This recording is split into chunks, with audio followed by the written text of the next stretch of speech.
A while back, I was looking for a particular photo, so I pulled out my memory box. Sorting through the layers of old photos, mementos, cards, and letters was like an archaeological dig through my own life.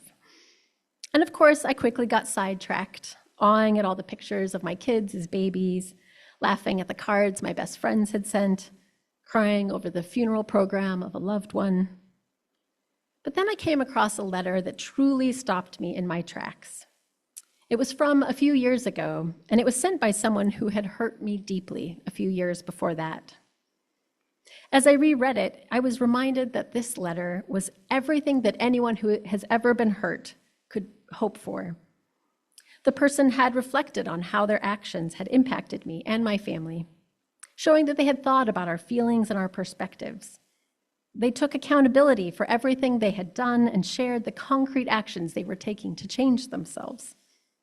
They offered the insights they had gained about their previous behavior, but they were also clear that these were not excuses. They wrote that they truly wished me well and expected nothing out of me in response to the letter. It was exactly what I needed, and reading it at the time repaired our relationship to the point that we could resume some contact. The letter was a beautiful reminder of the healing that's possible in relationships, with time and hard work on both sides. But I was also reminded that we don't always get that kind of closure or repair. And more often than not, as Glennon Doyle puts it in our reading today, we have to forge our own healing. This was important to reflect on because just that same week, once again, someone I had cared about had done something incredibly hurtful. Once again, anger had rung my doorbell when I was least expecting it and left me with a big package. To be honest, my first reaction was to be angry that I was angry. I wanted to kick the package across the street, slam the door, and then go write a lengthy complaint to customer service. Did I know from past experiences that I would eventually find something helpful if I was willing to open the box and sift through it? Absolutely. But I also knew that it was going to be hard. Because anger, the kind of anger that comes from being deeply hurt or violated, can be one of the hardest emotions to live with. There are many reasons for this, including that we often get unhealthy or confusing messages about anger in our society. Some families allow anger to be expressed, and children are taught how to express it in healthy, empowering ways. But many of us grew up in families where anger was not an acceptable emotion to feel, or it was expressed in violent or coercive ways, or it was held onto in the form of grudges, or expressed passively aggressively, and so on. Our wider culture also paints anger as an emotion that must be suppressed or punished because it's dangerous. And yet at the same time, news cycles and people in power, including certain politicians, purposely stoke anger as a way to get attention and control. This is especially true in the midst of such a challenging time in our country. All these different conflicting messages about anger can leave us with a fraught relationship with anger itself, which only adds to the pain we're feeling.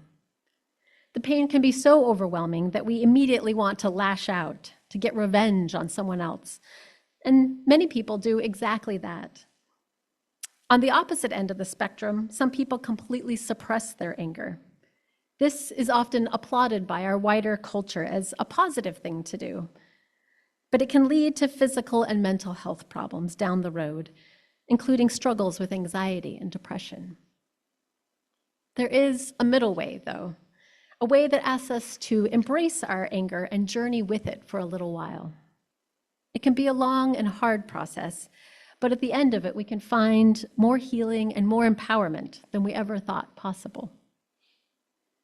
That journey begins by acknowledging that anger affects us physically. This might seem like a strange place to start, but our bodies process and hold on to our emotions in important ways. When we get angry, our body releases hormones like adrenaline and cortisol. Our heart races, our muscles tense, our digestion slows or shuts down, our focus sharpens. These changes and so many more are what make up the fight or flight response that we evolved to help us survive danger. When we're able to move through fight or flight responses and come out on the other side, our body can shake off the stress and restabilize fairly well. But that was a little easier to do when we were facing wild animals and very straightforward dangers. Now we have much more complex lives, but our bodies still think that our emotional and relational stresses are life or death situations. When I'm counseling somebody who is struggling with anger, it's common to hear them talk about going into a blind rage or feeling completely out of control, out of their bodies. And this often leads to feelings of fear and shame afterward, which then makes it more likely that they'll get angry and defensive again down the road. So I have to remind them first that they are not inherently bad or angry people. They're people whose past experiences of pain are making them perceive danger in situations where it doesn't always exist. Their bodies are trying to protect them, including shutting down the rational thinking parts of their brain so that they can react quickly. We can work with our minds and our bodies so that the person is more empowered to react in healthier ways going forward. But it starts by removing the shame. It's also important to understand that anger affects us physically because even if we don't lose control in the midst of a challenging situation, that energy of fight or flight is still in our bodies. In other words, unless you actually fled a lion or wrestled a bear to the ground, it's likely you have a lot of energy that needs someplace to go, someplace to discharge. Sometimes this means taking a long walk or going to the gym, or screaming in your car. Sometimes it means honoring that you need a nap or a hot bath when your adrenaline crashes. More often than not, this cycle of fight or flight and then crash will happen over and over again as you process a situation. It's physically draining, but it does pass with time if we honor that our bodies are doing what they're designed to do. The next part of journey with anger is to find some emotional healing. Anger, like any emotion, is an invitation to drop in and reflect inward. And as we do this, we first have to unravel what kind of anger it is. The therapists Julie Fraga and Hilary Handel created the terms core anger and defensive anger to explain the different types of anger. They define core anger as a response to a violation, while defensive anger is a cover-up for other, more vulnerable feelings. When someone violates something sacred to us, such as our trust or our boundaries or our values, it's incredibly painful. But this core anger also points us to what we care most about and gives us the energy to act to change things. It might take the form of doing social justice work, ending an unhealthy relationship, or even just saying a hard thing that needs to be said. In her poem entitled "Anger is a Woman," Jan Richardson describes her version of core anger this way. Anger is a woman who has learned that pleasantness is not the way to peacefulness, that silence is not the way to strength. Anger is a woman who has learned to breathe from her belly, who waits at your door, bringing you offerings, who knows your true name and gives it back to you. She has lived on the streets. She knows prisons and alleys and mud. She has seen hungry children and broken women and desperate men and spoken to them in their own tongues. They gave her a song. She sings it to you. This core anger is an anger that fills us with strength and resolve. Defensive anger, on the other hand, can make us feel small and vulnerable. But if we sit with it long enough, it can offer its own powerful lessons.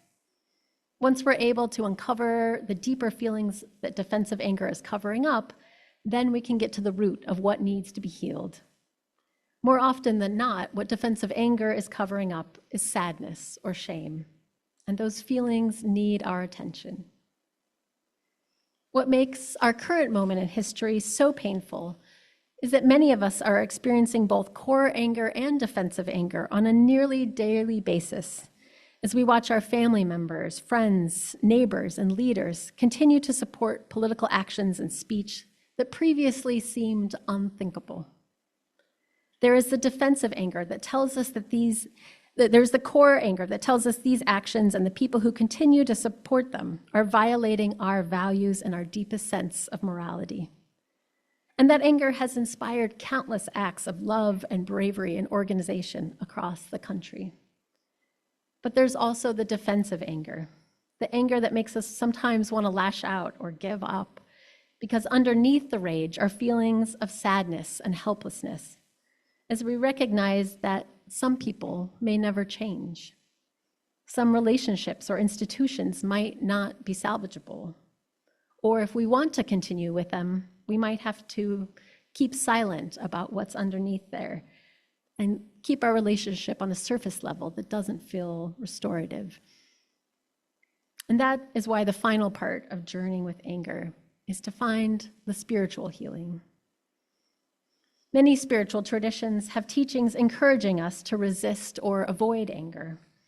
For example, the Sufi teacher Ehsan Moteged said, "If a man removes his bitterness, he becomes human. Otherwise, he becomes an animal." The revered Torah scholar Maimonides taught that there's no middle way when it comes to anger. Instead, he said we must avoid it under any circumstance and go to the exact opposite. In Matthew 5:22 in the Christian scriptures, it reads, "But I say to you that everyone who is angry with his brother will be liable to judgment. Whoever insults his brother will be liable to the council. And whoever says, 'You fool,' will be liable to the hell of fire." In some ways, it makes sense that so many spiritual teachings view anger as dangerous because it can motivate reckless or hurtful behavior. And it makes sense that they urge us not to hold on to anger.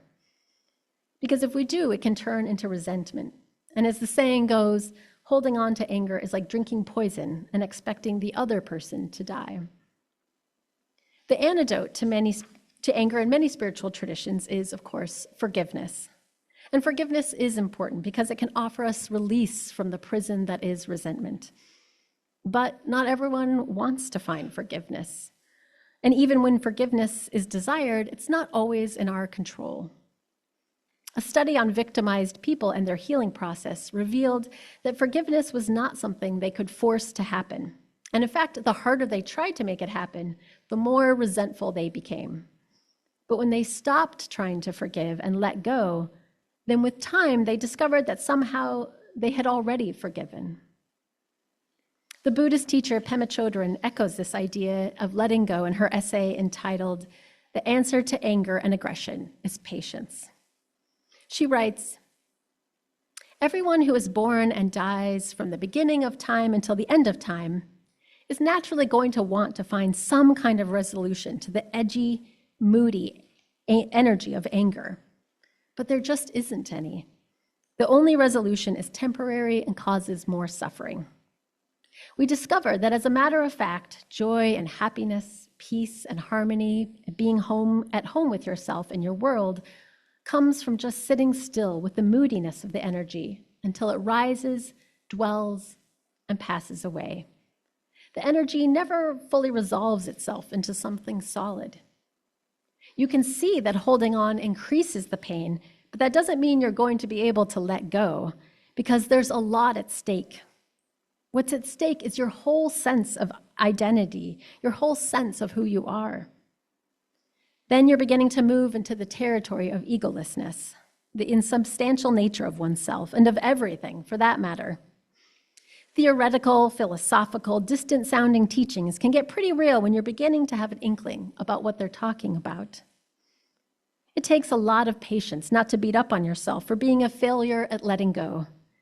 But if you apply patience to the fact that you can't let go, somehow that helps you to do it. Patience with the fact that you can't let go helps you to get to the point of letting go gradually, at a very sane and loving speed. At the speed your basic wisdom allows you to move. It's a big moment, even to get to the point where you realize that you have that choice. Patience is what you need at that point, to just wait and soften. I love this passage from Chodron so much, but especially the phrase, letting go gradually, at a very sane and loving speed, at the speed your basic wisdom allows you to move. This phrase perfectly summarizes the tender self-compassion and patience we have to bring to our journey with anger. I know I return to these words for comfort and guidance during my own more recent experience. When I had gotten done throwing a temper tantrum about the fact that anger had rung my doorbell again, I reluctantly opened the package and got to work. Sometimes this work meant actively forging my healing by taking care of my physical body, doing self-reflection, trying to set strong boundaries with the person who hurt me, and committing to taking lessons I had learned forward into my life. But there were also times when all I could do was let go and trust. This is my wish for all who find themselves opening the door to anger. May you be active and empowered when you can be, and when you can't, may you find trust. Trust that you won't feel this horrible forever. Trust that you didn't deserve this pain. Trust that you can rest in the warmth of your own self-compassion. And most importantly, trust that your journey will lead you to a stronger, truer version of yourself in the end. May it be so, and blessed be.